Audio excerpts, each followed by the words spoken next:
ধমাংস যাহাৰ ভোজন আয়েনু ৰাক্ষসী কৃষ্ণে তাইৰ পিলাস্তন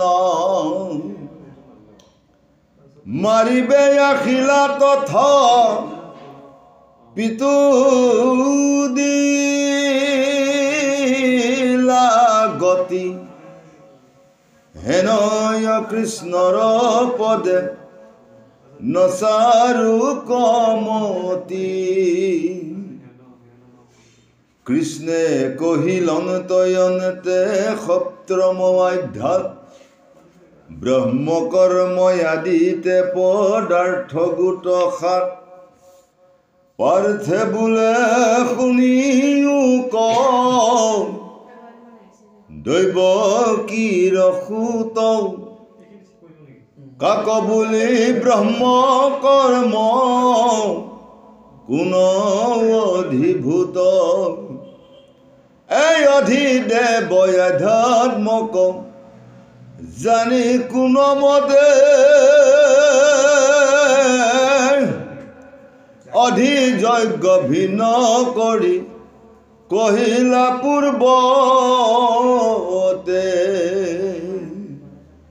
কৃষ্ণে বোলে পাৰ্থ কিনো পুজিলা মৰ্ম যিগোট অক্ষৰ নিস্তে সেই গোট ব্ৰহ্ম সবাকো ব্যাপিয়া যিটো আছে নিৰন্তৰ জাতো নচলয় এতে অবোলায়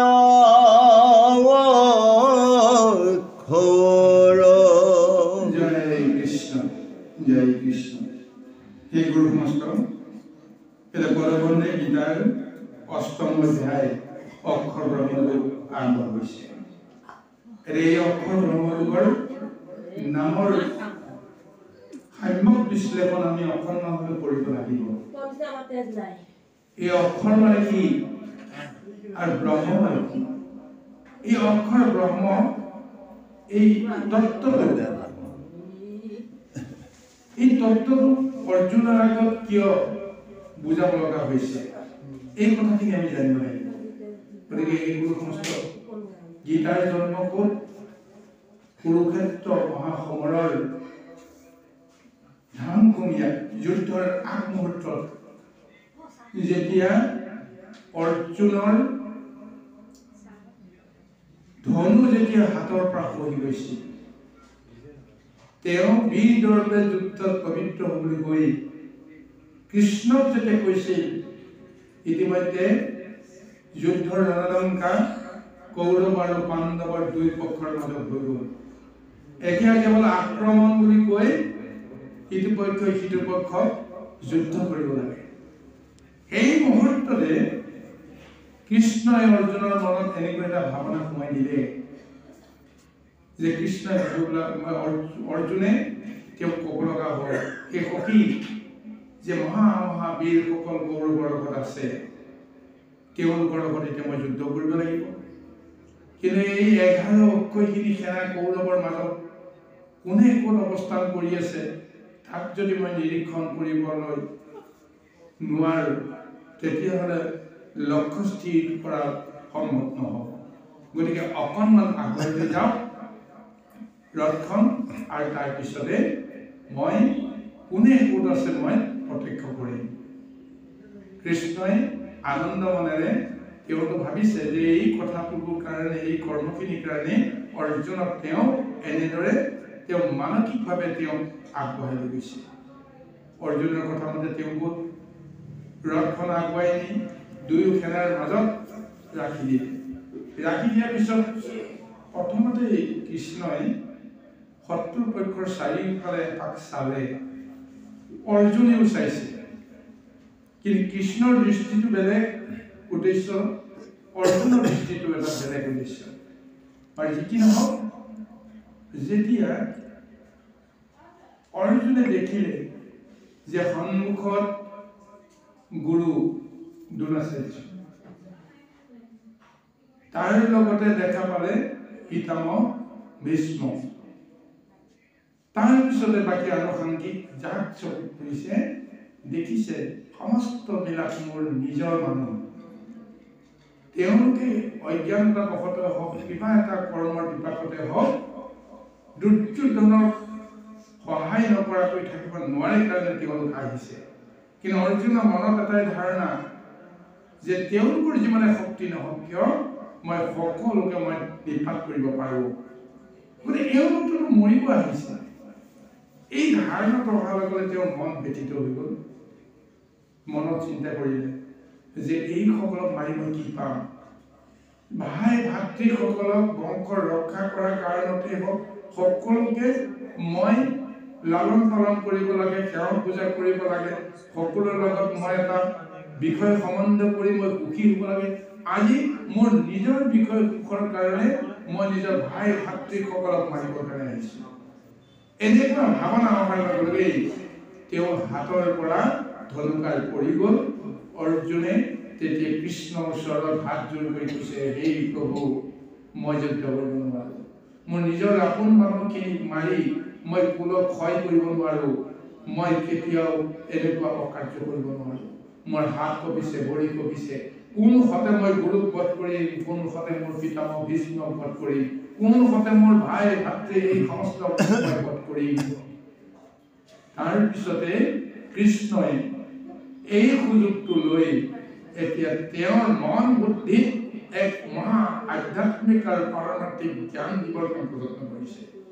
হে অৰ্জুন, তুমি যাক তুমি নিজৰ বুলি কৈছা, এইখন সংসাৰত আচলতে কোনেও কেতিয়াও কাৰো নিজৰ হ'ব নোৱাৰে, আপোন হ'ব নোৱাৰে। কাৰণ বিষয়ৰ এটা বাঞ্ছাতহে আমি ইজনে সিজনৰ লগত সংগ কৰি আছো। লাগে গৃহবাসীয়ে হওক, লাগে বন্ধু বান্ধৱেই হওক, ইষ্ট কুটুম্বই হওক, যিয়ে নহওক, কিবা নহয় কিবা এটা বিষয়ৰ স্বাৰ্থ আছে কাৰণে আমি সম্বন্ধ কৰিছো। কিন্তু বাস্তৱতে কোনো কাৰণ নহয় প্ৰমাণ যে কালে যেতিয়া মহতিয়াব এৰি থৈ আমি গুচি যাব লাগিব। মৰমৰ পুত্ৰটোক এৰি থৈ যাব লাগিব, মৰমৰ ভাৰ্যাক এৰি থৈ যাব লাগিব, মৰমৰ স্বামীক এৰি থৈ যাব লাগিব। পিতা পুত্ৰ বুলি কোনো বিষয় সম্বন্ধ কথা নাই। যাব লগা হলে গুচি যাব লাগিব, আৰু এৰি থৈ যাব লগা হলে সমস্তকে এৰি থৈ গুচি যাব, কাৰো কথা নালাগে। মানে এই তত্ত্বটোকে কৈ আছে যে তুমি যাক আজি বন্ধু বুলি ভাবিছা, প্ৰকৃততে বন্ধু হয় নে নহয়, তুমি আত্মজ্ঞানেৰে তুমি বুজিব লাগিব। সেইকাৰণে তেওঁ খাদ্য জ্ঞান তত্ত্বটো তেওঁ কি কৈছে, তুমি বাৰু যুদ্ধ কৰা নকৰা বেলেগ কথা, তুমি নিজকে চিনি পোৱা, তুমি ক'ৰ পৰা আহিছা, কি কৰিছা, কাৰ প্ৰথমতে কৰ্ম কৰিছা, এই সমস্ত তত্ত্বখিনি প্ৰথমতে তুমি জানি লোৱা। তাৰ কাৰণে সাংখ্য জ্ঞান বা আত্মজ্ঞান তত্ত্বটো প্ৰদান কৰিলে। কিন্তু অৰ্জুনে বুজি নাপালে। সেইকাৰণে অৰ্জুনক সহজ সৰলভাৱে বুজাবৰ কাৰণে ভগৱন্তে এটা প্ৰচেষ্টা ললে যে কৰ্মকে যিহেতু শ্ৰেষ্ঠ বুলি অৰ্জুনে জ্ঞান কৰিছে, কৰ্মটো শুদ্ধ কেনেকে কৰিব পৰা যায়, সেই কৰ্মৰ দৰ্শনটো দি তেওঁ কৰ্মযোগৰ কথা ক'লে যে কৰ্মটো কাৰ নামত কৰিব লাগে, কিয় কৰিব লাগে। তাৰপিছত কৰ্ম কৰিলেতো নহ'ব, কৰ্মটো যদি শুদ্ধ হ'ব লাগে তেতিয়াহ'লে সেই শুদ্ধ কৰ্ম কৰিবৰ কাৰণে তোমাৰ জ্ঞান শুদ্ধ হ'ব লাগিব। তুমি জ্ঞান অৰ্জন নকৰাকৈ তুমি যিকোনো কৰ্ম কৰি কেতিয়াও তুমি ফল লাভ কৰিব নোৱাৰা। তাৰপিছত ক'লে যে কৰ্ম আৰু জ্ঞান দুইটা হ'লে নহ'ব। কৰ্ম কৰিবলৈ যাওঁতে যদি তুমি ফলাফল বাঞ্ছা যদি কৰা আৰু আশাকৰ মতে তুমি যদি ফলাফল নোপোৱা, তেতিয়াহ'লে তোমাৰ মন বুদ্ধি সমস্ত বিলাক দূষিত হৈ পৰিব। ভাবি থকা বিচাৰি থকা বস্তুটো যদি তুমি নোপোৱা, তেতিয়াহ'লে তুমি কেতিয়াও সুখী হ'ব নোৱাৰা। সেইকাৰণে তেওঁ এতিয়া সন্ন্যাস যুগৰ কথা কৈছে, জ্ঞান কৰ্ম সন্ন্যাস যুগ। তুমি জ্ঞানৰ মতে যিমানেই তত্ত্ব আহৰণ নকৰা, কৰ্ম কৰি যিমানেই পাম বুলি আশা নকৰা, তুমি কৰ্মফল ত্যাগ কৰা বাঞ্ছাটো যেতিয়ালৈকে নকৰা, তুমি কৰ্ম কৰি কেতিয়াও সুখী হ'ব নোৱাৰা। সেইকাৰণে কৰ্ম সন্ন্যাসৰ কথা ক'লে। আৰু এটা কথা ক'লে যে তুমি কৰ্মখিনি কৰিবলৈ যাওঁতেও যদি তুমি নিজৰ দেহৰ বৃত্তিবিলাকক একত্ৰিত কৰিব নোৱাৰা, ইন্দ্ৰিয়সমূহক একত্ৰিত কৰি তোমাৰ কৰ্মত যদি ইন্দ্ৰিয়ত যদি জড়িত কৰাব নোৱাৰা, তেতিয়াহ'লে তোমাৰ জ্ঞান শুদ্ধ নহয়, কৰ্ম শুদ্ধ নহয়, সন্ন্যাস শুদ্ধ নহয়। গতিকে তুমি কৰ্ম কৰাৰ লগতে তুমি নিজৰ দেহাত্মাক তুমি ধ্যান কৰিব পাৰিব লাগিব। তুমি কাৰোবাৰ উদ্দেশ্যেহে কৰ্মটো কৰিছা, তেওঁক ধ্যান কৰা। তেওঁক ধ্যান কৰিবলৈ যাওঁতে তোমাৰ দেহত থকা সমস্ত শক্তিবিলাকক তুমি একত্ৰিত কৰিব পাৰিব লাগিব। আৰু সেইটোকে কৈছে ধ্যান যোগ। তাৰ যোগেদি তোমাৰ জ্ঞান হ'ব, বিজ্ঞান হ'ব, সমস্তখিনি তোমাৰ সাধন হ'ব। কেনেকে এই কৰ্মটো কৰিম আৰু কি পদ্ধতিৰে কৰ্মটো কৰিম, এইটো হৈছে জ্ঞান আৰু বিজ্ঞান। এই দুইটাৰ যোগেদি তুমি কৰ্ম কৰিব লাগিব।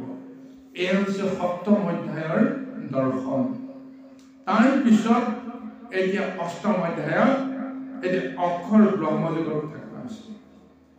যে জ্ঞান বিজ্ঞান যুগত কোৱা হৈছে তুমি জ্ঞানৰ মতে কৰ্মটো কৰিবই লাগিব, কিন্তু তুমি কি কৰ্ম কৰিবা, কেনেকুৱা কৰ্ম কৰিবা, তাৰ কাৰণে তুমি সমস্ত দেহ তত্ত্ব বিশ্লেষণ, আত্মতত্ত্ব বিশ্লেষণ কৰিব পৰা ব্যৱস্থাটো যদি তুমি লাভ কৰা, তেতিয়া তুমি কাৰ নিৰ্দেশত কৰ্ম কৰিছা, কোন জনৰ কাৰণতে তুমি কৰ্ম কৰিছা, এই তত্ত্বটো বুজিব লাগিব।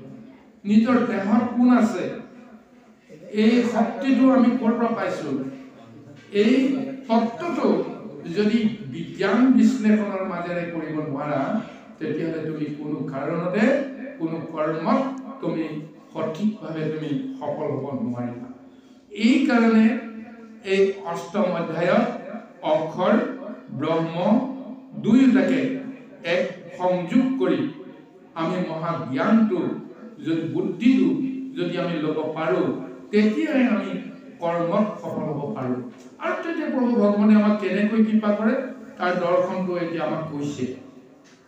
আৰম্ভণিতে গীতা টীকাকাৰে কৈছে যে সেইজন প্ৰভু ভগৱন্ত অনন্ত শক্তি লৈ প্ৰত্যেকৰ দেহত কেনেকৈ বিৰাজিত হৈ আছে, কেনেকৈ সমস্ত জীৱক তেওঁ কৃপা কৰিবৰ কাৰণে প্ৰযত্ন কৰি আছে। শাস্ত্ৰ ভাগৱতে কৈছে যে ভক্তসকলৰ প্ৰতি ভগৱন্তৰ এটা বিশেষ যে দয়া থাকে, কৃপা থাকে। কিন্তু অভক্ত বুলি পৰিচয় পোৱা সকলৰ মাজতো প্ৰভু ভগৱন্তে কোনো কাৰণতে বৈষম্য নকৰে। তাৰ প্ৰমাণটো এটা দিছে উদাহৰণ হিচাপে যে শোণিত অমেদ্য মাংস যাহাৰ ভোজন এনেকুৱা ৰাক্ষসে কৃষ্ণে তাইৰ বিলাস্তন। সেইজন কৃষ্ণ, সেইজন পৰম ব্ৰহ্মপুৰুষ যি সমস্ত দেহতে থাকে, সেইজনে কি কৰে, ভক্ত অভক্ত বুলি কথা নাই। যিজন মহাদৈত্য মহাৰাক্ষস, যাৰ তেজ আৰু মাংসই যাৰ ভক্ষণ সদায়, যাৰ প্ৰিয় সদায়, সেই গৰাকী ৰাক্ষসখিনিকো স্বয়ং কৃষ্ণ প্ৰভু ভগৱন্তে স্তনপান কৰোৱাৰ চলেৰে তেওঁ মাতৃত্ব গতি প্ৰদান কৰিলে। এইখন সংসাৰত মাতৃয়ে যদি দুগ্ধ পান কৰাব লগা হয়, কাক পান কৰাব? পুত্ৰকে পান কৰাব। নিজৰ সন্তানক নিজৰ দেহৰ সমস্ত শক্তিৰ মহা যিটো সম্পদ, সেই সম্পদটো দি দুগ্ধ ৰূপত তেওঁ জীৱনী শক্তি প্ৰদান কৰে। গতিকে পুতনাই হয়তো বিপৰীত এটা চিন্তাৰে কৃষ্ণক মাৰিবৰ কাৰণে বিষতম দিবলৈ তেওঁ কৈছিল, কিন্তু বিষেই দিয়ক কিবা অমৃতে দিয়ক ক'ব লগা নাই। এগৰাকী নাৰীৰ স্তনপান যিটো শিশুৱে বা যিয়ে কৰিব পাৰে, দুয়োৰ মাজত সম্বন্ধ হৈ যায় মাতৃ আৰু সন্তান। আজি সেই পিশাচনীকো স্বয়ং প্ৰভু ভগৱন্তে লীলা কৰি মাতৃত্বৰ যিটো মহা কৃপা তেওঁ কৰি ভগৱন্তকটো বিষেও একো কৰিব নোৱাৰে। অমৃত আৰু বিষ বা সমস্ত মায়া কোনে সৃষ্টি কৰিছে? স্বয়ং প্ৰভু ভগৱন্তে সৃষ্টি কৰিছে।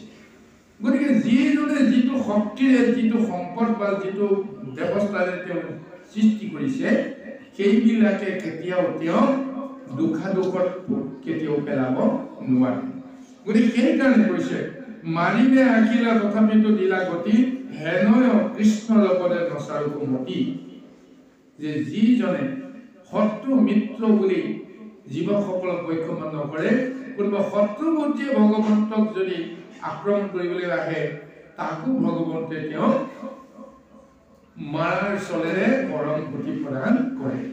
ভগৱন্তৰ ৰূপ দৰ্শন পোৱাৰ লগে লগে সি দৈত্য হওক, দানৱ হওক, ভকত হওক, বৈষ্ণৱ হওক, কথা নাই, তেওঁৰ মুক্তিৰ ৰাস্তাটো খোল খাই যায়।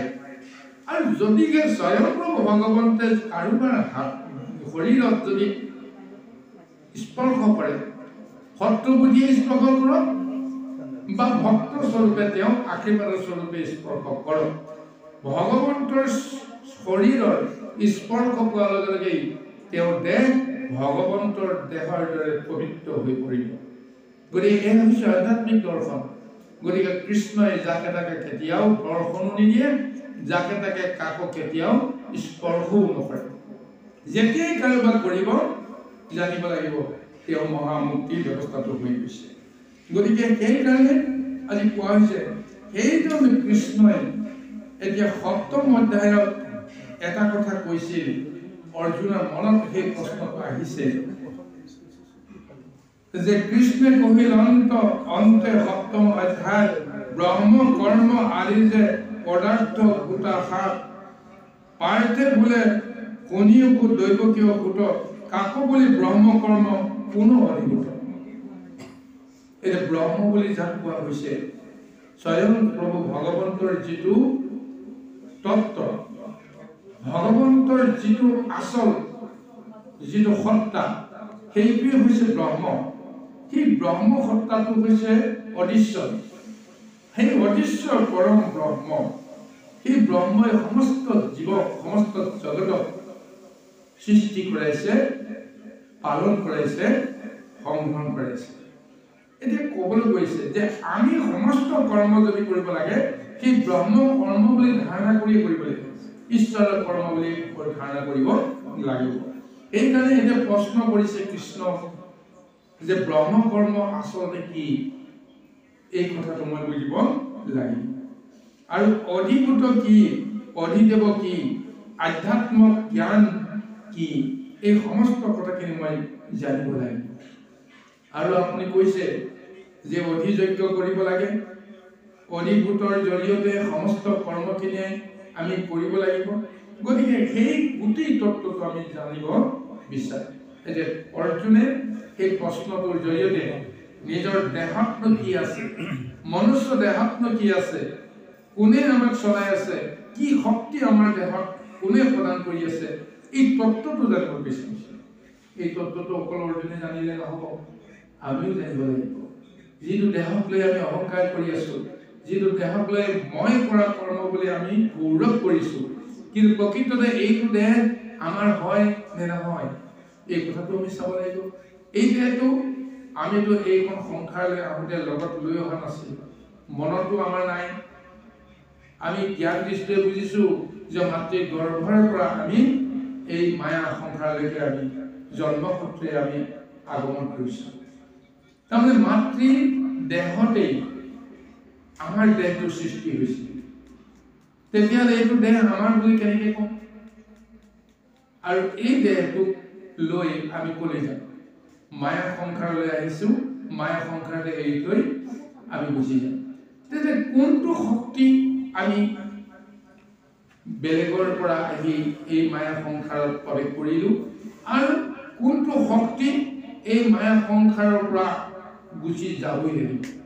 সেই শক্তিটোকে আমি এতিয়া বুজিব লাগিব যে আত্মা বুলি যাক কোৱা হৈছে, জীৱ বুলি যাক কোৱা হৈছে, প্ৰাণ বুলি যাক কোৱা হৈছে, সেইটো ক'ৰ পৰা আহিল, কেনেকৈ আহিল, এই তাৰ অধিকাৰ কাৰ আছে, তাকে কোৱা হৈছে। ইয়াৰ পিছত আমাৰ সুন্দৰভাৱে ক'ব অধিভূত, অধিযোগ্য, এই সমস্ত তত্ত্বটো দেহৰ লগতে সমাধ হৈ আছে। গতিকে কাক ক'ব? এই গোটেই কথাখিনি এতিয়া বুজিবৰ কাৰণে কৈছে। তাৰ উত্তৰত কৃষ্ণই আনন্দ মনেৰে কৈছে, হে অৰ্জুন, তুমি অতি উত্তম প্ৰশ্ন সুধিছা। এই প্ৰশ্নটোৰ উত্তৰ পোৱাৰ পিছত তোমাৰ দেহৰ প্ৰতি কোনো অভিমান নাথাকিব, দেহৰ প্ৰতি কোনো আকৰ্ষণ নাথাকিব, তাৰ মানে তোমাৰ জ্ঞান বুদ্ধিত কোনো কাৰণতে অহংকাৰ নামৰ এই তামসিক শক্তিটো কেতিয়াও অভাৱ নাথাকিব।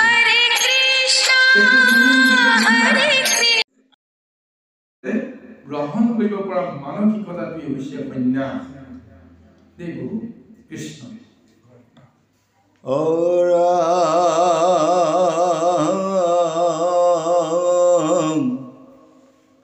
কৃষ্ণে বোলে অক্ষৰ যে ব্ৰহ্ম কৰি বোলে সবাকো ব্যাপিয়াও আছে এতেকে নচলে। এ জীৱক যে আত্মা বোলে জানা ধনঞ্জয়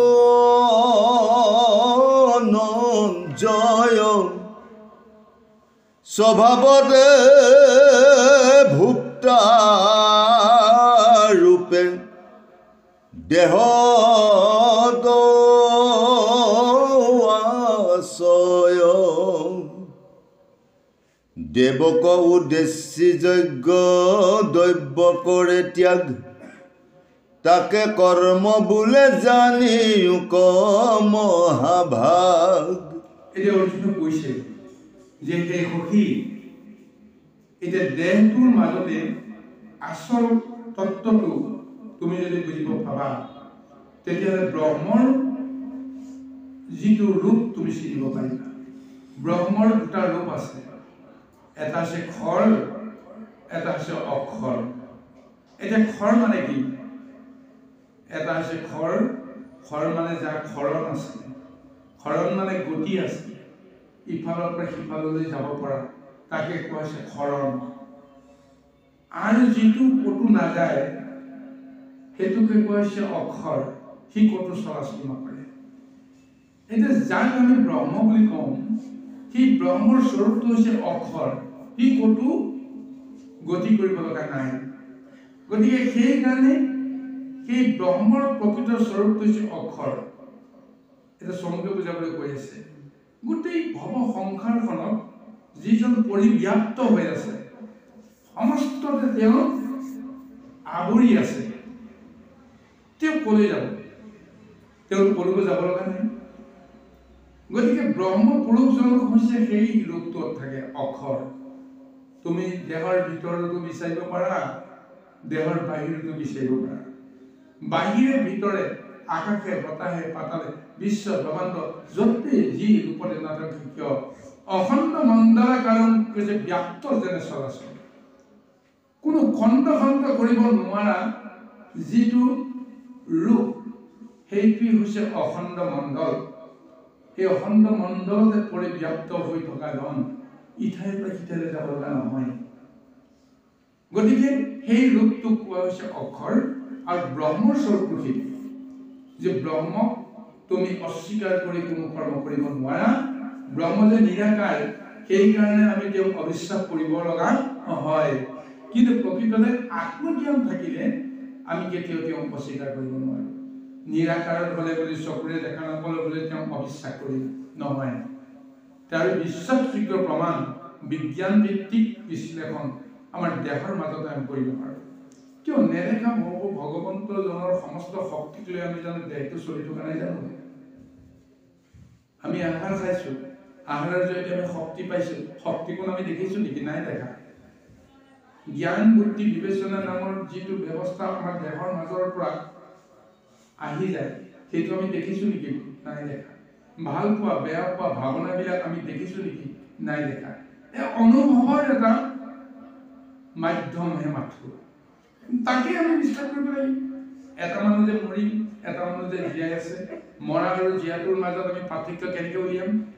অদৃশ্য এটা শক্তি বায়ু ৰূপত দেহৰ পৰা ওলাই যোৱাৰ লগে লগে তেওঁ যেতিয়া অচল হৈ যাব, আমি জানিম যে জীৱ বুলি কোৱা যিটো ব্যৱস্থা প্ৰাণবায়ু তেওঁৰ দেহৰ পৰা ওলাই গ'ল। সেই প্ৰাণবায়ুটো আমি দেখা নাই, কিন্তু অদৃশ্য। তাৰমানে অদৃশ্য শক্তিয়ে যে আমাৰ দেহটোক যে পৰিচালনা কৰি আছে, তেতিয়াহ'লে অদৃশ্য পৰম ব্ৰহ্মজনক আমি নিশ্চয় বিশ্বাস কৰিব লাগিব। এই তত্ত্বটোকে কৈ আছে যে সেইজন পৰম ব্ৰহ্ম যিজনে ক'তো গতি কৰিব লগা নহয়, খালী ঠাই নাই তেওঁ যাবৰ কাৰণে। ক'ত যাব? বন্ধ পুখুৰী এটাত যেতিয়া পানীখিনি জমা হৈ থাকিব, পানীখিনি জানে গতি ল'ব পাৰে জানো? নোৱাৰে। তদ্ৰূপ গোটেই চৰাচৰ জগতখনত ভগৱন্তই নিজকে এটা আবদ্ধ এক মণ্ডলত তেওঁ বিচৰণ কৰি আছে। গতিকে ইঠাইৰ পৰা সিঠাইলৈ যাব নোৱাৰে। কিন্তু আমি যদি বুজি নাপাওঁ, তেতিয়াহ'লে তেওঁৰ অস্তিত্বটো বুজি নাপোৱাৰ কাৰণত আমি বিচাৰি ফুৰিব লগা আছে। দেহটো কৈছে খৰণ, আজি আছে কালি নাই দেহটো। গতিকে এই দেহটো আমি যিটো দেহ ধৰি আছো জন্মৰ পৰা এই মুহূৰ্তলৈকে, এই দেহটোকো আমি ধৰি ৰাখিব পৰা নাই। পাইছো নেকি? নাই পোৱা। শৈশৱতে মাতৃদেহৰ পৰা ওলোৱা জন্ম মানে দেহটোক আমিতো লগে লগে আমি তাক কি কৰিছো, লাহে লাহে আমি এৰিবলৈ যত্ন কৰিছো। আজি অলপ কালি অলপ এপদ দুপদকৈ দেহৰ আকৃতি সলনি হৈ গ'ল, বেলেগ এটা ৰূপ আহি গ'ল, আৰু এটা সময়ত চিনিব নোৱাৰা হৈ গ'ল। আমাৰ শৈশৱৰ বা একেবাৰে শিশুকালৰ ফটো এটা যদি কোনোবাই যদি ধৰি ৰাখিছিল, সেই ফটোটো চালে আমি ক'ব নোৱাৰিম যে এইটো মই আছিলোঁ। আমাৰ বিশ্বাস নহয়, কোনোবাই কোৱাৰ কাৰণে হয়তো আমি মানি লওঁ। গতিকে সেই দেহটোক আমি ধৰি ৰাখিব পৰা নাই। আজি আমাৰ এই দেহটোকো আমি অহা কালিলৈকে আমি ধৰি ৰাখিব নোৱাৰো। গতিকে সেইকাৰণে প্ৰভু ভগৱন্তই কৈছে এই দেহৰ ভিতৰত দুটা শক্তি তুমি বুজি ল'বা, এটা হৈছে খৰ, এটা হৈছে অক্ষৰ। যিটো চলাচল নহয়, পৰম ব্ৰহ্মস্বৰূপ, সেইটোকে কোৱা হৈছে অক্ষৰ। কিন্তু যিটো চলাচল কৰিব, সেই চলাচল কৰা ব্যৱস্থাটো তুমি এটা জ্ঞানেৰে তত্ত্বৰে বুজিবা যে দেহৰ অৰ্থে যেতিয়া আমি কৰ্ম কৰিম, ঈশ্বৰক নুবুজাৰ কাৰণে আমি সেই কৰ্মটো কৰাৰ ফলত আমি খৰণভাৱে খৰ ৰূপতে আমি কৰ্ম কৰিম। আৰু এটা ব্যাপক ৰূপ প্ৰভু ভগৱন্তই দিছে যে মই অক্ষৰ ব্ৰহ্মৰ ঘৰত আছো। অক্ষৰ শব্দটো আন এটা অৰ্থ হৈছে বৰ্ণ। বৰ্ণ মানে যাক চিনিব পৰা এটা ব্যৱস্থা, সেইটোকে কোৱা হৈছে বৰ্ণ। বৰ্ণৰ ৰং হ'ব পাৰে, 7টা ৰঙত আমি দৃশ্যমান হওঁ, আমি সেইটোকো আমি বৰ্ণ বুলি কওঁ। আৰু এটা আধ্যাত্মিক তত্ত্বত সেই বৰ্ণটো হৈছে যিটো আমাৰ আগ বাগ চিন মুকাম, এইটো হৈছে একোটা বৰ্ণ। সেই বৰ্ণটোকে যদি কোনো ভাষাত আমি ধৰি ৰাখিব বিচাৰো, তেতিয়াহ'লে আমি অক্ষৰ ব্ৰহ্ম, যাক আখৰ বুলি কৈছো, আখৰৰ জৰিয়তে আমি শব্দৰ জৰিয়তে তাৰ অৰ্থ তত্ত্ব গোটেইখিনি য'ত বান্ধি ৰাখে, য'ত সাঙুৰ কৰি ৰাখে, তাতো প্ৰভু ভগৱানে কৈছে ময়ো সেই অক্ষৰৰ ৰূপতে ব্ৰহ্ম শক্তিটো মই ধাৰণ কৰি আছো। চিন্তা কৰি চাওকচোন, আখৰ এটা লিখি দিয়াৰ লগে লগে, শব্দ এটা লিখি দিয়াৰ লগে লগে তাত কি অৰ্থ আছে, কি তত্ত্ব আছে, গোটেই তত্ত্বটো আমি বুজিব পাৰো। তাৰমানে আধ্যাত্মিক তত্ত্বত এই কথা কৈছে, সেই আখৰটোক দেখা এটা ৰঙেৰে আগপাক কৰা চিন নহয়, তাত এটা তত্ত্ব আছে, তাত এটা অৰ্থ আছে। চিনিব পৰাজনে, বুজিব পৰাজনে তাৰ অৰ্থটো বুজি পায়। কৃষ্ণ শব্দটো যিকেইটা আখৰ আছে, কৃষ্ণ বুলি কোৱাৰ লগে লগে শব্দটো দেখাৰ লগে কৃষ্ণময় ভাৱনাই আমাৰ মনত তেনেকে তোলপাৰ লগাব। ঠিক তেনেকৈ দৈত্য শব্দটো যেতিয়া আমি চকুৰ আগত দেখিম, দৈত্য শব্দটো কোৱাৰ লগে লগে আমাৰ ভাৱনাটো বেলেগ হৈ যায়, হয়নে নহয় কওকচোন? তাৰ গুণ তত্ত্ব মহিমাৰ কথাটো আমাৰ আত্মজ্ঞানৰ লগে লগে আহিছে। গতিকে এইকাৰণে কৈছে যে সমস্ত তত্ত্ব যিহেতু মোৰ জৰিয়তে ধাৰণ হৈছে, গতিকে এই অক্ষৰৰ লগতো বা বৰ্ণৰ লগতো মই জড়িত হৈ থাকো। গতিকে চিনিব পৰা দুটা উপায় প্ৰভু ভগৱন্তে এতিয়া দিছে। আত্মাক কোৱা হৈছে অক্ষৰ আৰু বৰ্ণক কোৱা হৈছে অক্ষৰ, প্ৰথমতে চিনিব পৰা ব্যৱস্থা। কিন্তু আমি খৰণ জীৱই কি ৰূপে আমি কৰ্ম কৰো, এই তত্ত্বটো এতিয়া বুজাবৰ কাৰণে যত্ন কৰিছো। কৃষ্ণ একাদশ ইন্দ্ৰি মায়া মদ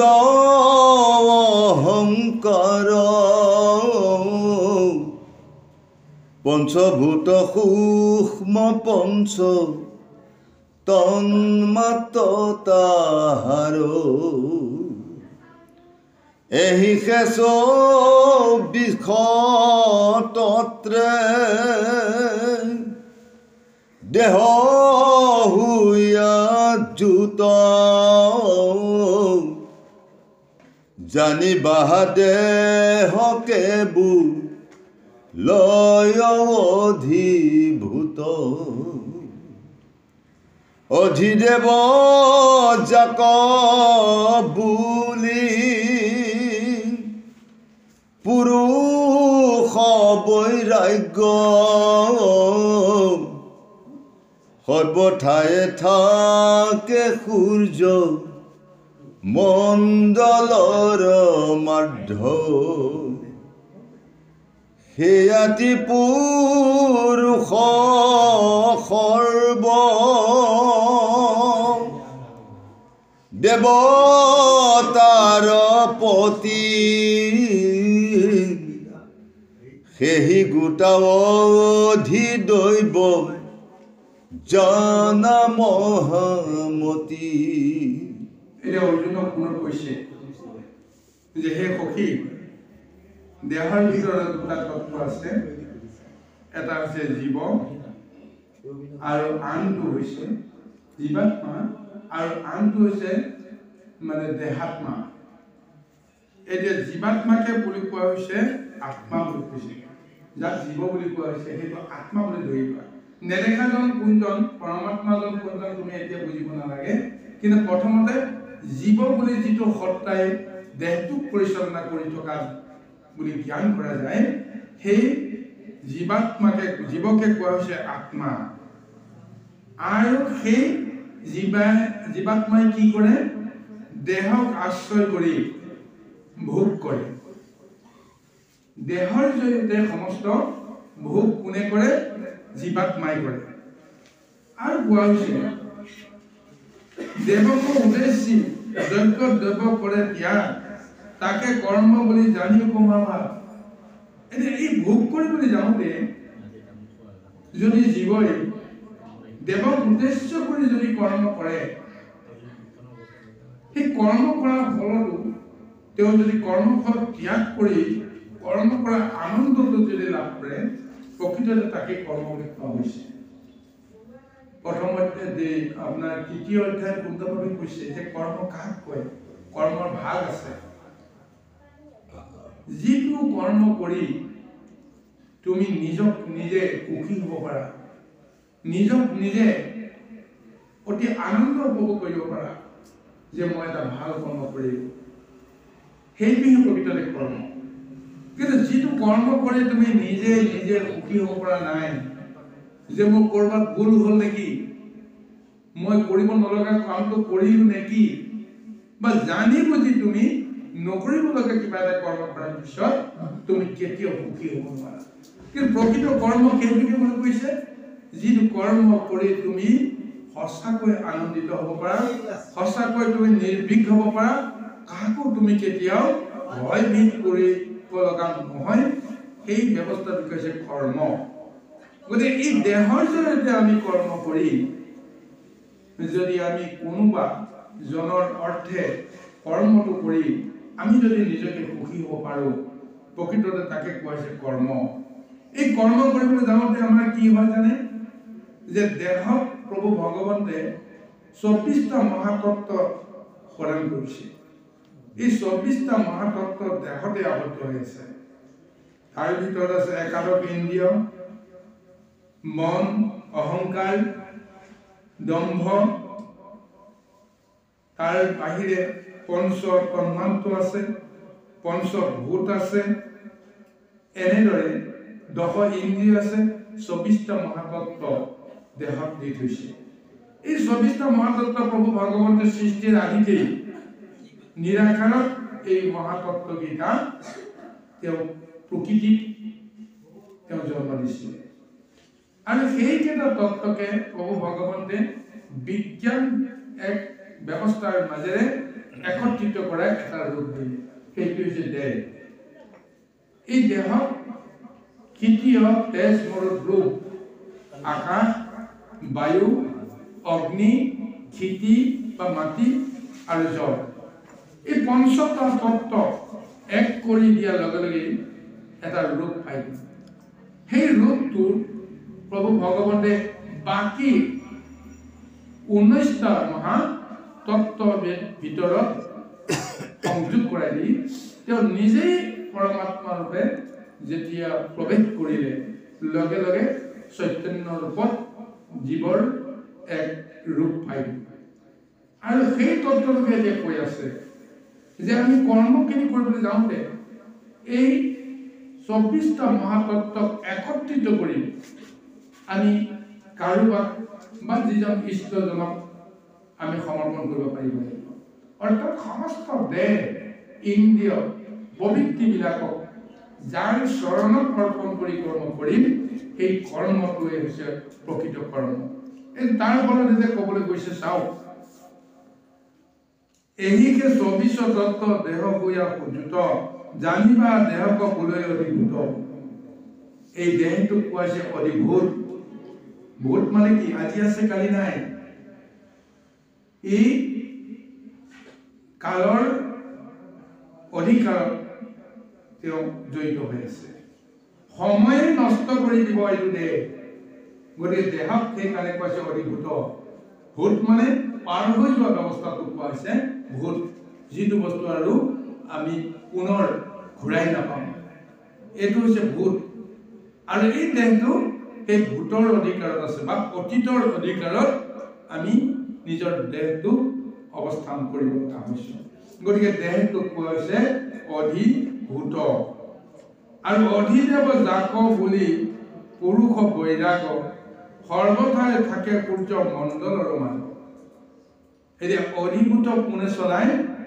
এজন দেৱতাই চলায় সেই দেৱতাজনকে কোৱা হৈছে অধিদেৱ অধিদেৱ যাক বুলি পুৰুষ বৈৰাগ্য যিটো আমাৰ বাসনা যি বৈৰাগ্য যিটো ভাৱনা তাকে কোৱা হৈছে পুৰুষ পুৰুষ আৰু প্ৰকৃতি দুটা ৰূপত প্ৰভু ভগৱন্তে এই দেহত আশ্ৰয় লৈ আছে পৰম পুৰুষ হৈছে পৰমাত্মা আৰু জীৱাত্মাক দেহৰ লগত সম্বন্ধ কৰাৰ কাৰণে এই জীৱাত্মা হ'ল প্ৰকৃতি কিন্তু দেহৰ ভিতৰত পৰমাত্মা ৰূপে প্ৰভু ভগৱন্ত আছে যদিও দেহৰ লগত তাৰ কোনো সম্বন্ধ নাই তেওঁ ৰৈহে আছে কি দেহাত্মাই যি কৰে ইন্দ্ৰিয় প্ৰবৃত্তিয়ে যি কৰে নকৰে তাৰ লগত কোনো সম্বন্ধ নাই কিন্তু তেওঁ দেহৰ ভিতৰত থাকি কোনে কি কৰ্ম কৰিব লাগে সমস্তখিনি কিন্তু নিৰ্দেশনা তেওঁ দিয়ে চিন্তা বুদ্ধি জ্ঞান তত্ত্ব দৰ্শন দেহৰ ভিতৰত কেনেকৈ দিয়ে তেওঁ দি থাকে বাকী সমস্তই যন্ত্ৰগতভাৱে কৰ্মখিনি কেৱল কৰি গৈ থাকে এই মহাতত্ত্বখিনি এতিয়া তেওঁ কৈ আছে তাৰপিছত কৈছে তেহু আদি পুৰুষ সৰ্ব দেৱতাৰ প্ৰতি কেহিভূত অধিদেৱ জানা মহামতি সেই ইন্দ্ৰিয় বাসনাবিলাকে যাৰ অধীনত কৰ্ম কৰে যিজনে তেওঁক পৰিচালনা কৰি আছে সেইজনকে কোৱা হৈছে অধিদেৱ অৰ্থাৎ পৰমাত্মা পুৰুষক কোৱা হৈছে অধিদেৱ আৰু দেহক ৰক্ষা কৰি থকা সেই শক্তিবিলাকক কোৱা হৈছে অধিদেৱ আৰু দেহক কোৱা হৈছে অধিভূত গতিকে এই মহা তত্ত্বটো এতিয়া বিশ্লেষণ দি আছে মই অধীন যজ্ঞ সবা হাৰে যন্ত্ৰ জামি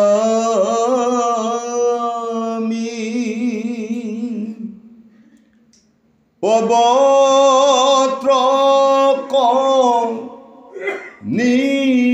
নিয়ামক ফলদাতা আমি মুকয়ন্ত্ৰ জামি জানি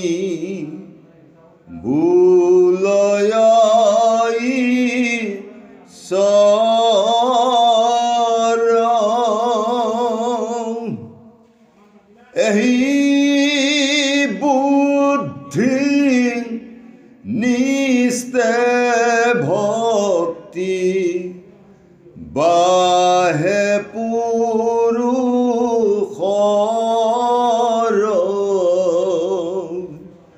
আচুক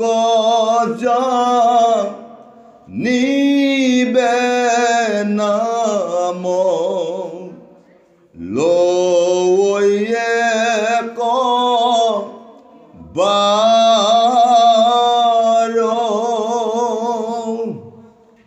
দেহে যত পাপ আছে সন্নহুৱে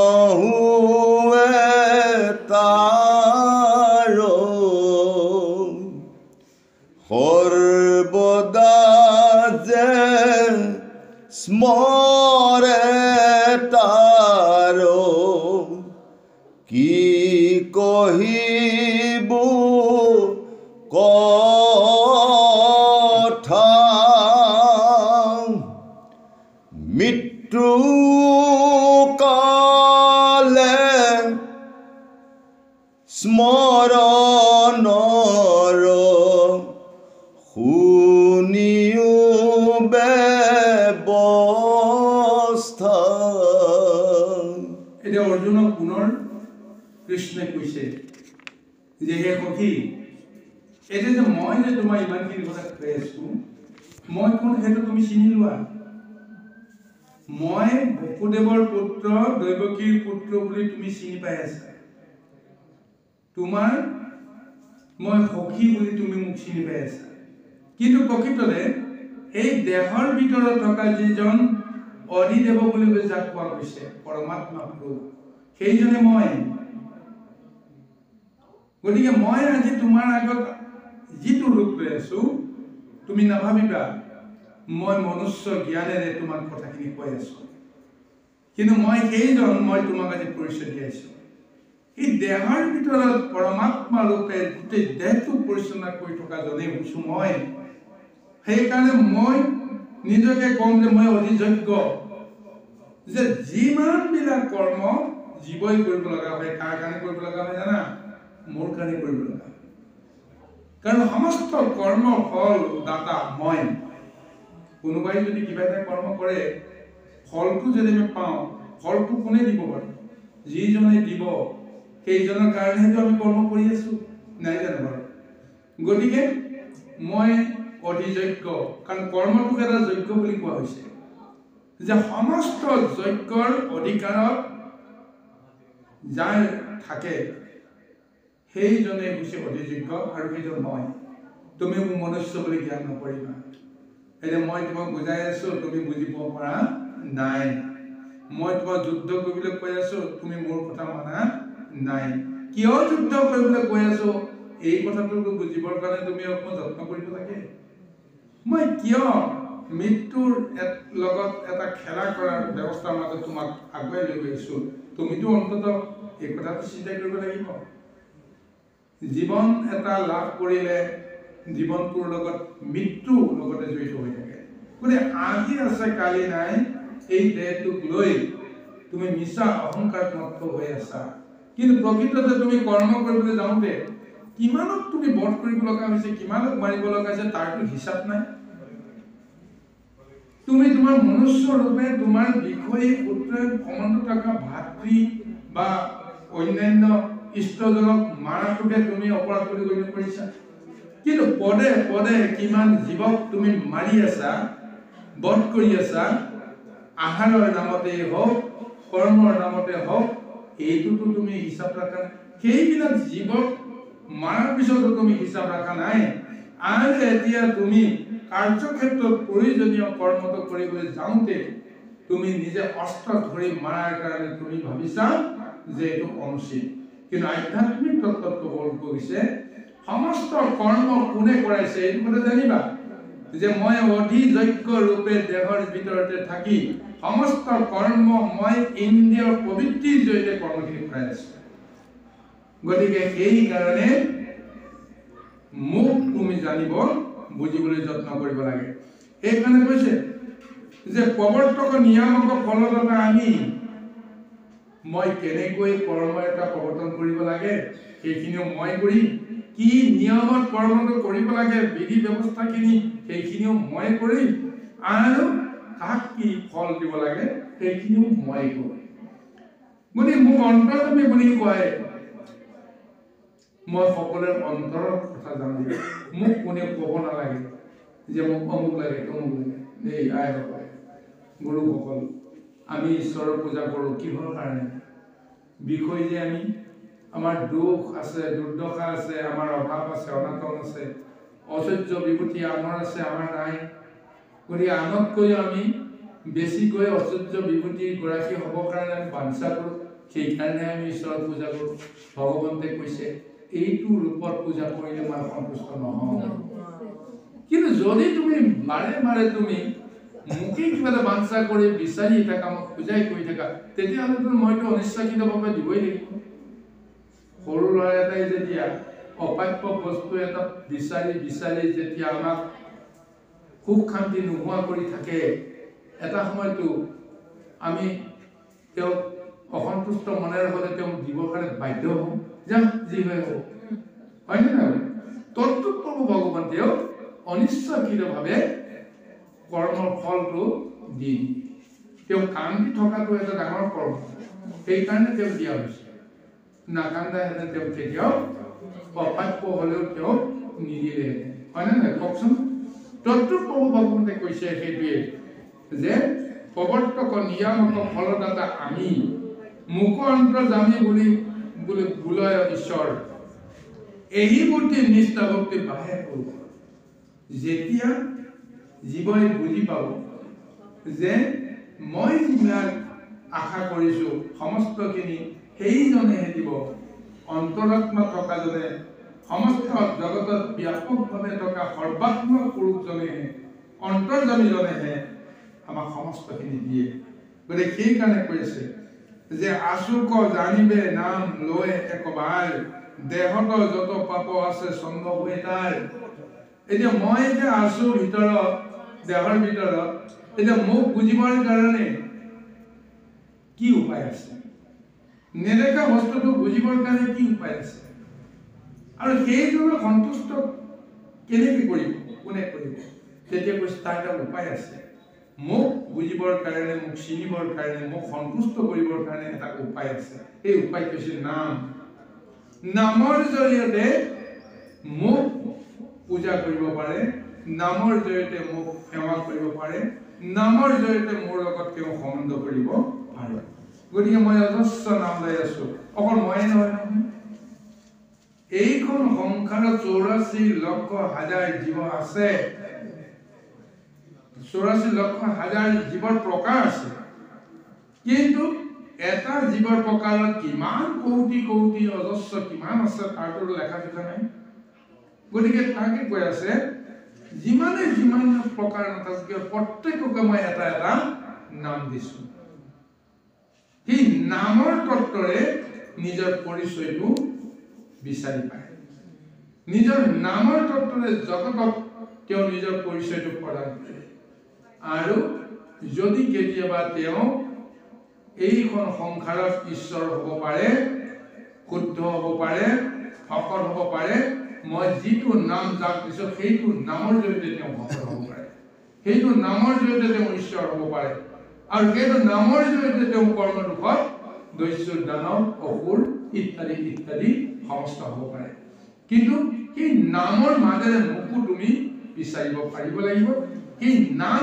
স্মৰণ কৰাৰ লগে লগে মই অন্তৰ্যামী যেহেতু মই বুজি পাওঁ যে কাক মাতিছে যেনেকৈ বৃন্দাবনত যেতিয়া মাছ ৰাতি কৃষ্ণই গৈ যেতিয়া বাঁহীৰ সুৰটো তুলিলে বাঁহীৰ সুৰে সমস্ত বৃন্দাবনক এনেকৈ তেওঁ মানে জোকাৰি গ'ল সেই বৃন্দাবনত সেই বাঁহীৰ সুৰটো যিমানে শুনিছে সেই সুৰটো ভিন্নজনে ভিন্নভাৱে বুজিছে কোনোবাই সাধাৰণভাৱে বুজিছে কিন্তু গোপীসকলে কি বুজিলে সাংকেতিকভাৱে যে বাঁহী বজোৱাৰ চলেৰে মোকেই মাতিছে কিয় যে মই যে ইমান দিনে তেওঁ অন্তৰে সৈতে বিচাৰি আছো আজি এই বাঁহীৰ সুৰটোৱে এতিয়া বৃন্দাবনলৈ তেওঁ মুগী মাতিছে এই সাংকেতিক চিনটোত সাংকেতিক ভাৱটোত পৰিচয়টো আহিবনে নাই সেইকাৰণে কৈছে প্ৰভু ভগৱন্তে যে মোক যিজনে অন্তৰত ধ্যান কৰি যিটো বাসনা কৰে মই সেইখিনিতে দি দিম কিন্তু মোক যদি কোনোবাই বিচাৰে যে অমুক লাগে তমুক লাগে তমুক লাগে তেতিয়াহ'লে যে মোৰ যিটো অন্তৰ্যামী যিটো শক্তি সৰ্বজনতা যিটো শক্তি এই শক্তিটো তেওঁ উপলব্ধি কৰিব পৰা নাই সেইকাৰণে তেওঁ বিচাৰে আচলতে মোৰ পৰা একো নিবিচৰাকৈয়ে মই বিচাৰো আৰু সেইজনেহে মই আটাইতকৈ বেছি ভাল পাওঁ এই তত্ত্ব তুমি জানিব লাগে গতিকে তোমাৰ অন্তৰত কি আছে মই জানো কিন্তু তুমি নিজকে বুজিব পৰা নাই আচলতে তুমি কোন তুমি কি কৰ্ম কৰি বিচাৰা তাকো তুমি বিচাৰিব পৰা নাই কাৰণ অজ্ঞান অন্ধকাৰে প্ৰকৃততে তোমাক মহাচন্ন কৰি আছে তুমি বীৰ হ'ব পাৰা তোমাৰ শক্তি আছে বুলি তুমি লোকৰ আগত তুমি শক্তি তুমি